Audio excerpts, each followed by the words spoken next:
വളരെ എളുപ്പത്തിൽ നല്ല ക്രിസ്പി ആയിട്ടൊരു നെയ്പ്പത്തൽ അതെങ്ങനെ ഉണ്ടാക്കാമെന്ന് നോക്കാം.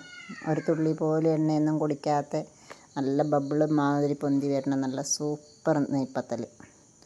അതിന് വേണ്ടിയിട്ട് 1 കപ്പ് അരിപ്പൊടിയാണ് എടുത്തിരിക്കുന്നത്, പുട്ടിൻ്റെ പൊടി. അതിലേക്ക് 1/4 ടീസ്പൂൺ ഉപ്പ്,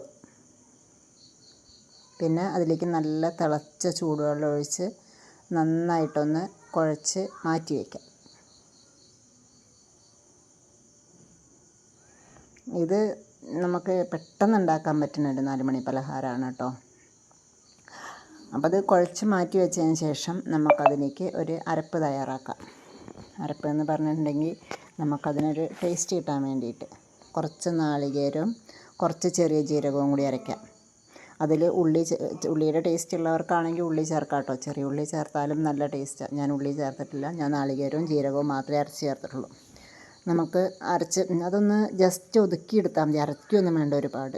ജസ്റ്റ് ഒന്ന് ചതച്ചെടുക്കുക. എന്നിട്ട് നമ്മൾ നനച്ച് വെച്ചിരിക്കുന്ന പുട്ടുപൊടിയിലേക്ക് അതും കൂടി ചേർത്ത് നല്ല സോഫ്റ്റായിട്ട് കുഴച്ചെടുക്കാം. നാളികേരവും പുട്ടുപൊടിയൊക്കെ കൂടി നല്ല സോഫ്റ്റാവും. നല്ല സോഫ്റ്റായിട്ട് കുഴച്ചെടുത്തിട്ട് നല്ല ചെറിയ ഉരുളകളാക്കി ഉരുട്ടുക. എന്നിട്ട് ഞാനത് പരത്താൻ വേണ്ടിയിട്ട് ഒരു പ്ലാസ്റ്റിക് ഷീറ്റാണ് എടുത്തിരിക്കുന്നത്. അപ്പോൾ പ്ലാസ്റ്റിക് ഷീറ്റാകുമ്പോൾ പെട്ടെന്ന് വിട്ട് കിട്ടുമല്ലോ. ഇലയിലായാലും പരത്തിയാൽ നല്ല ടേസ്റ്റാണ് കേട്ടോ. അപ്പോൾ പ്ലാസ്റ്റിക് ഷീറ്റിലാണ് ഞാൻ പരത്തി ഒരു പ്ലേറ്റ് വെച്ചിട്ട് ഒന്ന് അമർത്തി കൊടുത്താൽ നല്ല റൗണ്ട് ഷേപ്പിൽ കിട്ടും. എന്നിട്ട് നമ്മൾക്ക് അത് പറ്റ തിന്നാവരുത് കേട്ടോ, അത്യാവശ്യം കട്ടി വേണം, എന്നാലേ ഇല്ലെങ്കിൽ പൊട്ടിപ്പോവും.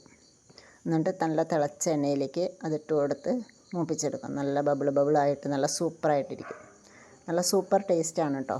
നമുക്ക് അധികം എണ്ണയൊന്നും കുടിക്കാത്തത് കൊണ്ട് തന്നെ നമുക്ക് കഴിക്കാൻ നല്ല ടേസ്റ്റായിരിക്കും. അപ്പം എല്ലാവരും വീഡിയോസൊക്കെ കാണുക, ഇഷ്ടമാവുകയാണെങ്കിൽ സപ്പോർട്ട് ചെയ്യുക, ചാനലൊന്ന് സബ്സ്ക്രൈബ് ചെയ്യുക, ബെല്ലൈക്കണും കൂടി പ്രസ് ചെയ്തേക്കണേ. Thank you. അപ്പോൾ എല്ലാവരും ട്രൈ ചെയ്ത് നോക്കുക. നെയ്പ്പത്തൽ എളുപ്പമാണ്, ഈസിയാണ്. Thank you.